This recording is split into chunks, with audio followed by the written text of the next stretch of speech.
Nakikiramay po kami. Opo. Nag-start po siya mag-OFW last year lang po, September. Nung nag-umpisa siya, no, nung nandun siya, wala ba kayo natatanggap na balita tungkol sa kalagayan niya na namatay siya sa pamananakit kanya? Wala naman po. Kasi lagi niya naman pong sinasabi sa amin is okay siya doon, okay yung amo po niya. And then, basta po lagi positive po yung mga sinasabi niya sa amin.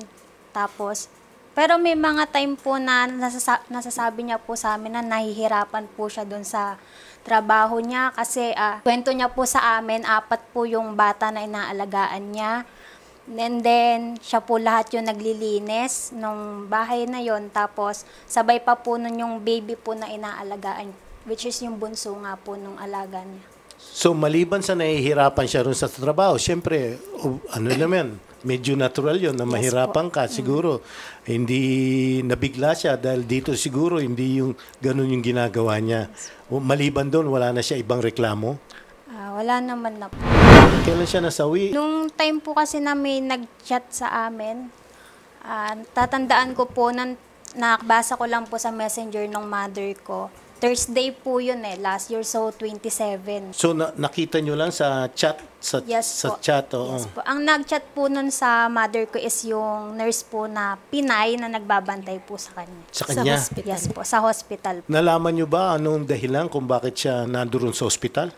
Yes po. Sinabi po sa amin, ikinuwento po sa amin kung bakit po siya nandoon. So, andun kami sa part na nabigla kami kasi yun nga po, sabi pong gano'n na dinala siya sa hospital ng ambulansya na dahil po nasunog po yung bahay ng amo po niya. So, suffocate daw po siya doon sa loob po ng kwarto. Sa 3rd floor po kasi yung kwarto niya, then yung nagmula po yung sunog doon po sa 2nd floor. So, nakarating sa inyo, parang ang balita, accidental death. Yes. By suffocation.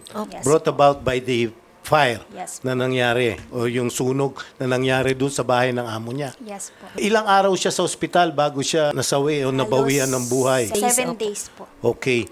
Yesterday lang siya namatay. Kahapon lang po namin nalaman na wala na. Pumanaw na, kahapon na lang. po yung katawan. Ngayon, nandito po kayo ngayon ay gusto nyo malaman ang una-una maimbestigahan so that an investigation should be conducted. Further investigation should be conducted. Yes po.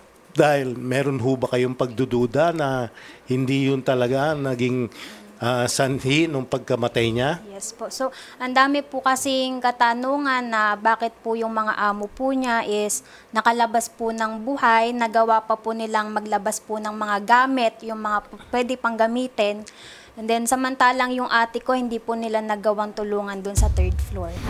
Meron na ba kayong nakakausap o nakonsulta doon naman sa panig ng ating pamahalaan like DMW tungkol sa totoong nangyari? Nagtatanong po kasi kami about po doon sa nangyari po sa ate ko. Nakikipag-coordinate po kami doon sa agency.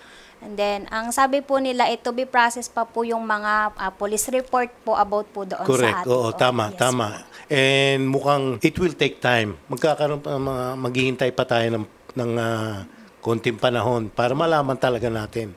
Okay.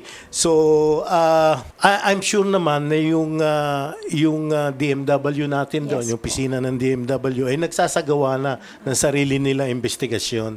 Oo, at pangalawa, sa kahilingan nyo, ay ma-repatriate na Opo, may yung na po siya dito sa bangkay Opo. ng kapatid mo, no? Yes po. And this will also take time kasi alam mo naman sa ibang bansa may iba silang protocols or pamamaraan bago iuwi yan. Siguro may autopsy at yung kasama doon sa investigasyon na isasagawa.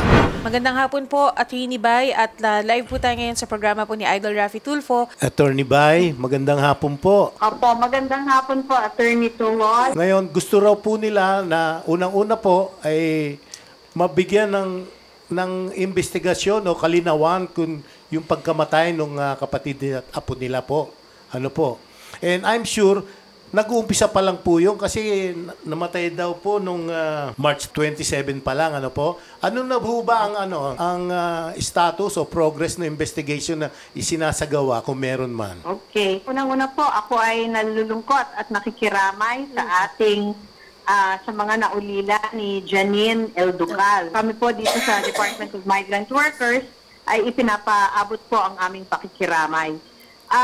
Ngayon po, yung tungkol dun sa nangyari, I understand from our Migrant Workers Office in Riyadh na wala pa pong death report na available at ang pulisya po ay still waiting for the report from the fire department regarding the cause of the fire. So, yun po yung huling naibigay sa akin. Yun pong Foreign Recruitment Agency ay inatasan po natin yung ating labor attaché na hingin yung mga detalye sa Foreign Recruitment Agency at alamin din po dun sa kung makakasecure po sila sa hospital, sa King Fahad Specialist Hospital, kung ano po yung diagnosis. Ang una pong, ang nakarating po sa aking balita kanina ay yun daw po ay poisoning after, medyo malabo po itong naipadalang papel sa akin, poisoning after inhalation injury in closest space. As soon as we have the official diagnosis from official copy of the diagnosis and also the copy of the death report and the report from the fire department, i-coordinate po namin sa inyo through your staff po, yung tumatawag dito sa atin, Opo. si Tin, saka si Noralyn. Opo. Opo. Naintindihan Asahan po niyo namin. Po, sir. Opo. Attorney Tunggol, asahan niyo po na yung hinihiling naman ng ating mga kaanak dyan ng yumaong si Janine, ay aalamin po natin ano po ba yung totoong nangyari, and that we can only find that out as soon as we have a copy of the report of the fire department and the police, and also yun din pong diagnosis ng hospital. Opo. And then yun pong repatriation, you are assured po, i-work out po natin ito sa Foreign Recruitment Agency at sa kanyang employer. Yan po ay unang-una nangyari sa bahay. Ito ay nangyari sa bahay. So may obligation po ang employer na i-repatriate yung remains ng ating yumaong si Janine. And you are assured po, ito po ay tututukan ng DMW at ng ating Migrant Workers Office sa Riyadh. Ang party list na masasandalan. AXIS! Number 68 sa balota. Magandang point po yun. Ano? May obligation po yung employer dahil nangyari po doon sa bahay na sila po Opo, magsagawa opo. ng repatriation. Ano Opo, po? obligation po yan ng employer. At the same time, hindi rin po namin siyempre alam kung ano nangyari sa employer, kung siya ba ay nagkaroon din ng disgrasya or meron siyang mga injuries. We really cannot say at this point. Yes. So, basta wag pong mag-alala ang pamilya. Sinasabi ko nga po, kami ay nalulungkot sa mga pangyayari at kami po ay tutulong sa abot ng aming mga kakaya at yun pong tulong nating dito mula sa DMW at sa Migrant Workers Office. Obligasyon po ng pamahalaan na tumulong sa ating mga OFWs. Maraming salamat po at ayan, rest assured na gagawin lahat nila ang kanilang makakaya. Of course, talagang obligasyon din ng natin yan, ng ahensya ng gobyerno natin na mapauwi ang bangkay at magkaroon ng tamang investigasyon. Kasi po, Yusek, parang kanina nabanggit nila, ang agam-agam daw po, sabihin na natin duda, na bakit lang daw, ang nasawi lang daw yung kapatid nila at yung apo nila. Pero this is speculative pa po yan. Opo. We have to wait for the results of whatever official reports from the police and the fire department. At malaking bagay din po siguro yung report ng ospital. So, antayin po natin yung mga official reports on the matter and then we will get back to the family. Makikipag-ugnayan po ang aming opisina sa Riyadh para po maipaalam sa pamilya ano po yung mga nangyari. Opo. Ang importante po at naipagbigay alam na namin sa kanila, Undersecretary, na ang gobyerno o pamalahan natin through DMW ay sinasagawa lahat ng kanilang tungkulin at kanilang marapat na gagawin para maipauwi yung bangkay at at mapaliwanag yung talagang pagkamatay o dahilan ng pagkamatay ng ating OFW. Yun po importante ngayon at napaintindi na natin sa kanila through this program po. At maraming salamat po sa inyo, Undersecretary, at again, natutuwa po ako at nagkausap po tayo uli ngayon. Ngayon, ano po? Magandang Shari. hapon po. Ma'am Loretta, Opo. may mga nabanggit po ba sa inyo si Janine bago po siya nawala? Nung ma'am? bago po nangyari yung aksidente na yun, wala naman po. Nung pong nakakaraang mga araw po, yung chat lang po niya sa akin, yung message niya. Yun nga po, parang nito pong huli. Hirap na nga din daw po siya sa trabaho niya. Nito lang pong... Pero nasabi niyo na siya lang ang nasawi, ano? Tapos Opo. nasabi niyo na ilan yung inaalaga niya? 4? 4 po. Asan yung nung mga araw na yon, panahon na yon? Nasaan yung mga inaalagaan niya? Ayun nga po ang hindi namin alam kung sama-sama po sila sa bahay na yun nung that time na nasusunog po yung second floor ng bahay ng amo niya. Oo. Yun nga po ang walang balita po sa amin. Wala pa. So, Opo, yun po ang marapatin po natin. Opo. Mas mabuti po na hintayin na lang natin yung official investigation report. Oo. Sa akin lang po, no? Sa ganang akin lang po. Opo. Hindi naman napakahirap namang isipin na kung talagang balak po siyang patayin ng amo, they will go to the extent, yung tawag natin, they will go to the extent na susunugin yung bahay nila. Di ba? Para patayin lang yung isang tao. I respect your doubts. Meron po kayong, kumbaga, hindi karapatan, pero pwede po kayo talaga magbigay duda tungkol doon dahil alam mo, mahal nyo sa buhay po yun. No?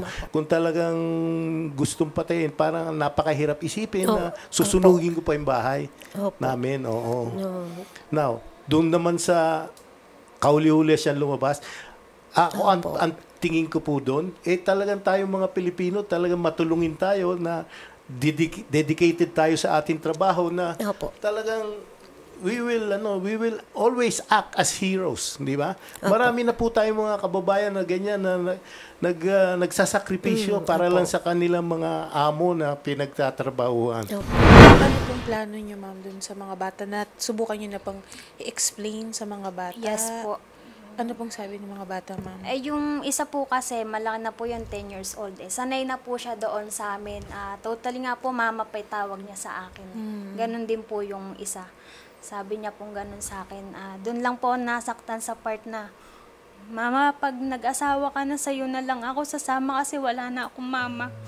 Yun lang po yung, nasasaktan po ako sa part na, sabi niya kasi, magkasama na sila doon ni Papa sa heaven. Sabi niya pong gano'n. Kasi 10 years old na po siya, tapos iba pa po siya mag-isip, magsalita. Kung ba, parang naiintindihan na po niya talaga yung nangyayari sa paligid niya. Tapos iniisip naman po namin yung isa na naiwan, 2 years old po. So, ilang lubos na po talaga pala sila ngayon, yung dalawang bata po.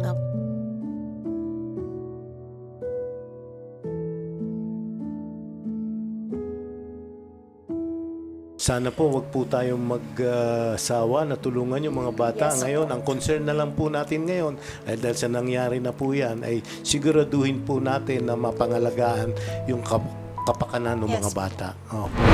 Umasa po tayo sa ating ahensya ng gobyerno, yung DMW, na gagawin po nila lahat ang kanilang gagawin. Sige po. Asahan nyo po na kami po ay kasabay nyo natututok dito at magpa-follow up po rito. At maraming salamat din sa inyong pagtitiwala sa amin. Tawagan na lang po natin sila. Yung staff po namin na si Marnie, ma'am, siya po yung tututok po sa kaso po na ito, I mean sa pag-uwi po ng mga labi po ni Ma'am Janine. No, at bibigyan po namin kayo ng update from time to time. Doon po sa Riyadh po. Tsaka umasa po kayo kasi ang tanggapan po ni Senator Rapi Tulfo bilang chairman ng doon sa mga migrant workers, talagang may close coordination. Tsaka lahat po ng ganyan mga pangyayari ay tinututukan po ng tanggapan ni Senator Rapi Tulfo po yan. Umasa po kayo. Muli po ang aming pong pakikiramay po sa inyong pamilya at salamat po sa pagtiwala kay Sir Rafi. Thank you very much po. Magandang hapon po. Maraming salamat po.